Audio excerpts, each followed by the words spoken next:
Welcome students, class 11th. देखो, we will discuss in previous video. I discussed question number 6.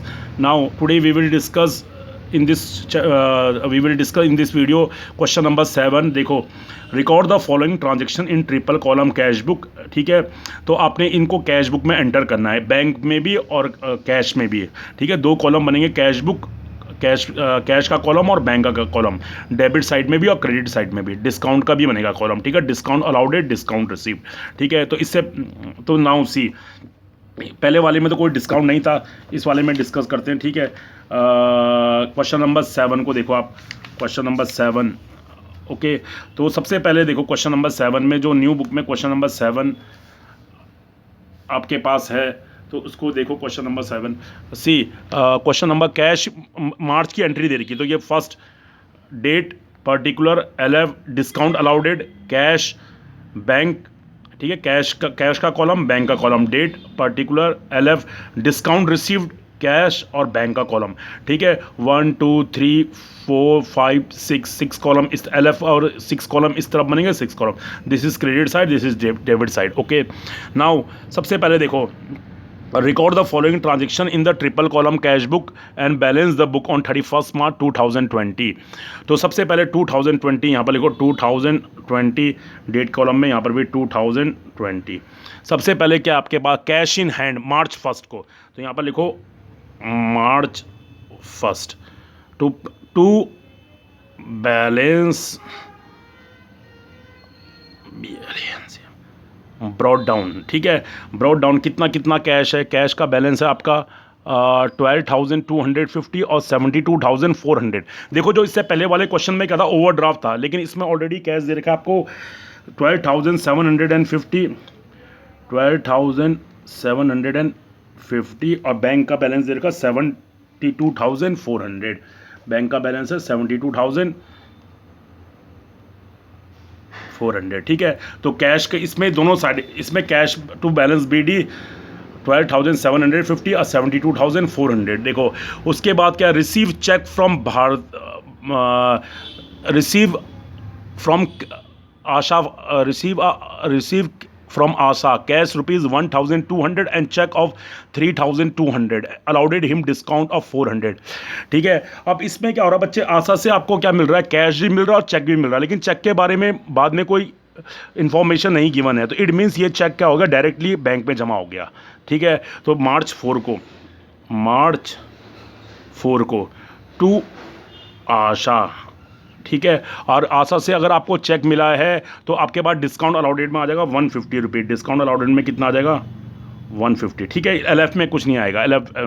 ठीक है, discount allowed 150. और cash में कितना रुपये रिसीव हो रहा, कैश में हो रहा 1,200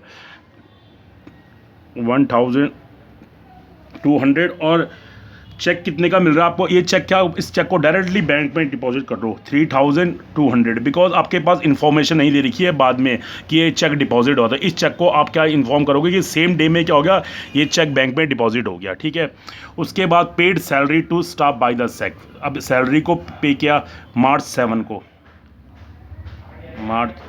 को टू बाय सैलरी अकाउंट. और आपने सैलरी पे किया, किससे पे की, चेक से. तो कितनी सैलरी पे की, 25,600. ये आपके बैंक बैलेंस में से कम हो जाएगा 25,600. ठीक है, ये आपके बैंक अकाउंट में से कम हो जाएगा. उसके बाद है withdrawal cash from bank for office use. ठीक है, अब मार्च कौन सी डेट में है, ये 9 को, मार्च 9 को. तो कैश विड्रॉल हुआ, तो आप क्या लिखोगे, cash withdrawal from bank for office use. तो कैश विड्रॉल हुआ तो it means cash account debit to bank account. Cash withdrawal हुआ बैंक से, तो टू क्या लिखोगे, काउंटर एंट्री टू बैंक. इसकी दो एंट्रियाँ बनेंगी, बैंक और इसके आगे लिख दो काउंटर एंट्री. ये कौन सी है, ये काउंटर एंट्री है टू बैंक. और कितने रुपए विड्रॉल किया आपने बैंक से, 21,900. इसको यहाँ पर लिख दो कैश में, और यहाँ पर लिखो मार्च, सेम डेट में नेक्स्ट एंट्री आएगी मार्च 9 को, बाय क्या लिखोगे, कैश. आपने कैश विड्रॉल किया, ये काउंटर एंट्री है C.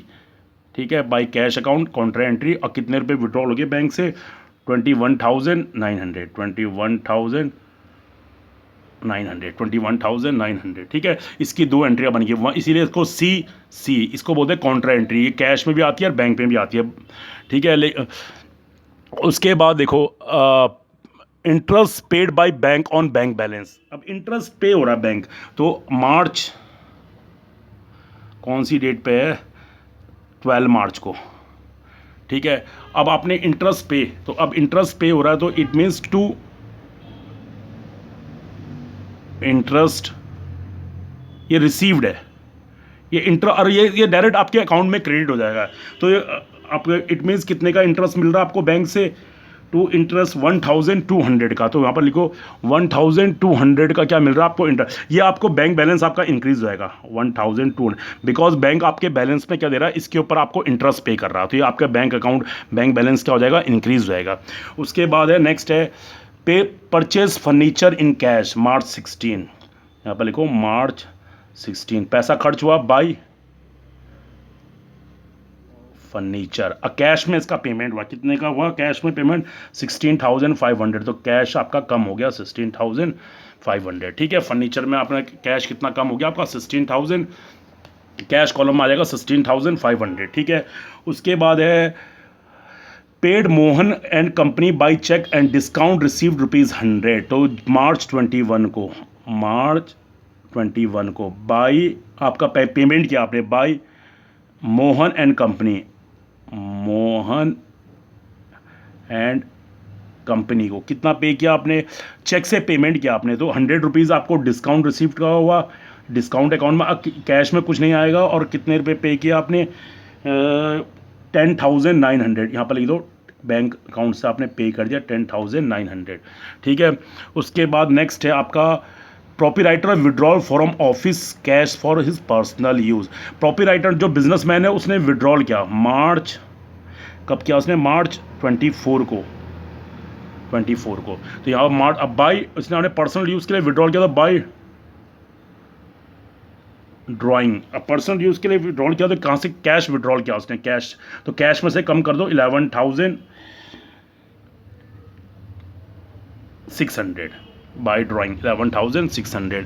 उसके बाद है next sold goods to Manoj for cash. तो बिजनेस में कैश आया मार्च 29 को, मार्च 29 को टू सेल्स अकाउंट। अब कितने सोल्ड गुड फॉर कैश, कितने का सेल्स हुआ है, 14,800। तो कैश कॉलम में लिख दो 14,800, ठीक है। उसी तरह अब आपने क्या किया, deposit office cash into the bank. अब आपने इसकी भी, अब फिर से क्या हो रहा, बैंक इसकी भी काउंटर एंट्री बनेगी, ये bank account debit to cash account. तो यहाँ पर लिखोगे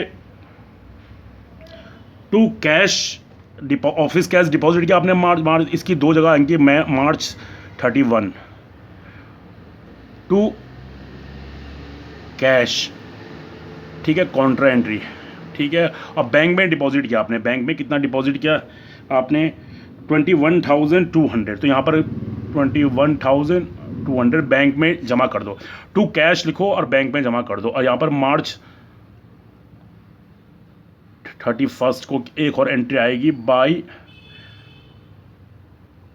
बैंक, और ये भी काउंटर एंट्री है। दो एंट्रियाँ होती हैं सेम डेट की, और ये आपके कैश में से क्या कर दोगे, कम कर दोगे, ठीक है। कैश में से कितना कम कर दोगे आप, 21,600, ठीक है।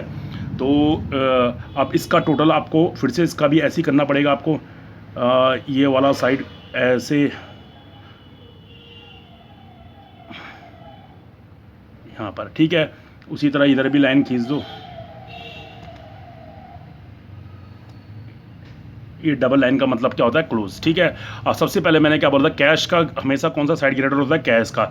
12,750, 1,200, 21,900, 14,800। तो इसका टोटल आएगा 50,650। यहाँ पर पहले इसका तो 150 रुपीज़ लिख दो, इसका तो कितना है डिस्काउंट का 150, और इसका कितना आ जाएगा 100। इसका तो वही रहता है, डिस्काउंट रिसीव 150, इसका 100। अब कैश का टोटल लिख दो, कैश का टोटल कितना आ रहा है, कैश का टोटल आ रहा है 50,650, 50,650। यहाँ पर भी लिख दो 50,650। अब 50,650 में से ये वाला कैश माइनस, क्योंकि कैश का हमेशा डेबिट साइड, तो ये वाला कितना, तो यहाँ पर लिखो March 31 March by balance CD। तो आपका बैलेंस कितना आ जाएगा यहाँ पर 1000, इसमें से जब आप 50,650 में से ये माइनस करोगे तो यहाँ पर आएगा आपका 1350। ठीक है, तो इसका ये 1350 आ गया। उसी तरह अब आपने देखना है, मैंने कहा ना बैंक का कोई सा भी साइड ग्रेटर होता है, लेकिन इसमें इस वाले क्वेश्चन में कौन सी साइड ग्रेटर है, पहले वाले क्वेश्चन, पहली वाली वीडियो में ये वाली साइड ग्रेटर थी, इस वाले क्वेश्चन में ये वाली साइड ग्रेटर है। इस वाली साइड का टोटल कितना है 98,000, इसका टोटल आ जाएगा आपका 98,000। यहाँ पर भी आप कितना लिख दोगे 98,000। अब 98,000 में से आपने ये वाला माइनस करना है, तो आपका बैलेंस आएगा 39,600। तो यहीं पे इसी के आगे लिख दो बैलेंस CD, इसका भी बैलेंस कितना आ रहा है 39,600। तो ये कैश का बैलेंस हो गया, ये बैंक का बैलेंस हो गया। अब इसको आपने नेक्स्ट मंथ आपने ट्रांसफ़र करना है, तो यहाँ पर लिखो मार्च के बाद 2021 अप्रैल टू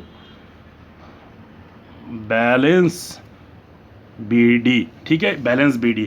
अब कितना बैलेंस है, ठीक है, कितना बैलेंस है, इसका है बैलेंस 1350, कैश का बैलेंस है 1350 और इसका है 39,600। ठीक है, 1350 और 39,700, गॉट इट। तो ये इसका बैलेंस आ जाएगा। ठीक है, नेक्स्ट मंथ। अब नेक्स्ट मंथ फिर से क्या होगा, जो भी आपका डिस्काउंट रिसीव्ड होगा, डिस्काउंट, और इसका जो टोटल होता है ये 150 का, ये डिस्काउंट अलाउड रेट का। ठीक है, तो इस वाले क्वेश्चन को मैं एक बार और डिस्कस कर रहा हूँ, आप देखो इसको। सी, पहले आपके पास स्टार्टिंग में बैंक बैलेंस कितने का है, आपके पास बैंक बैलेंस है स्टार्टिंग में गिवन 12,750, 72,400। ठीक है, टू बैलेंस BD। उसके बाद नेक्स्ट क्या था, आपने receive a cheque from cash and cheque from आसार की। ठीक है, आपको रिसीव आसा, कैश में आपने 150 का डिस्काउंट दिया, कैश में आपको 1,200 रुपीज़ और चेक आपको 3,200। इस चेक को हमने डायरेक्टली कहाँ डिपॉजिट कर दिया, बैंक में, क्योंकि इसके बारे में इन्फॉर्मेशन नहीं है गिवन। उसके बाद क्या है, March 9 को deposit the cash into the bank. ठीक है, तो टू बैंक क्या है, deposit withdrawal cash from bank, आपने कैश विड्रॉल किया, तो to bank contra entry cash में लिख दो 21,900। टू March 9 को कॉन्ट्रा एंट्री होगी टू बैंक, आपने बैंक से कैश विड्रॉल किया है 21,900, और यहाँ से क्या लिख दो, बाई कैश, और बैंक से विड्रॉल हो गया 21,900। ठीक है, और उससे पहले था सैलरी पेड।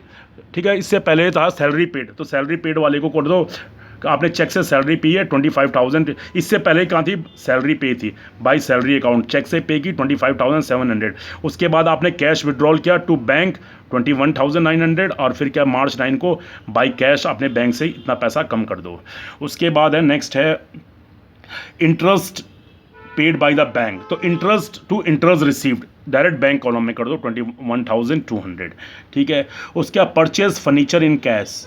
ठीक है, तो बाई फर्नीचर 16,500 कैश बुक से कम कर दो, कैश कॉलम से कम कर दो। उसके बाद है प्रोपराइटर पेड टू मोहन को आपने चेक से पेमेंट किया है, तो 100 और 10,900 ये यहाँ पर आ जाएगा। उसके बाद आपने ड्राइंग की है, अपने पर्सनल यूज़ के निकाला कैश 12,000, 11,600। ठीक है, उसके बाद क्या है, आप सोल्ड गुड्स टू मनोज।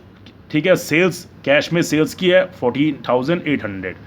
ठीक है, उसके बाद लास्ट वाला क्या है, deposit office cash into the bank, तो यहाँ पर लिखो इसकी 2 एंट्री होंगी, कॉन्ट्रैक्ट टू कैश बैंक पे जमा कर दो, अब बाई बैंक कैश में से कम कर दो 21 था। ठीक है, टू कैश और बैंक पे जमा कर दिया आपने, अब बाई बैंक कैश में से 21,600, इसका टोटल आया 50,650, 50,600। तो ये आपका बैलेंस आ गया, ये आपका बैलेंस आ गया 1,350 इस 90, इसकी भी ये साइड ग्रेटर 98,000, इसका 39,600। इसको नेक्स्ट मंथ ट्रांसफर कर दो 2021 अप्रैल टू बैलेंस BD, कैश का बैलेंस और बैंक का बैलेंस। ठीक है, तो बच्चों इस क्वेश्चन को करना हो, घर में प्रैक्टिस करना। Okay students, thank you.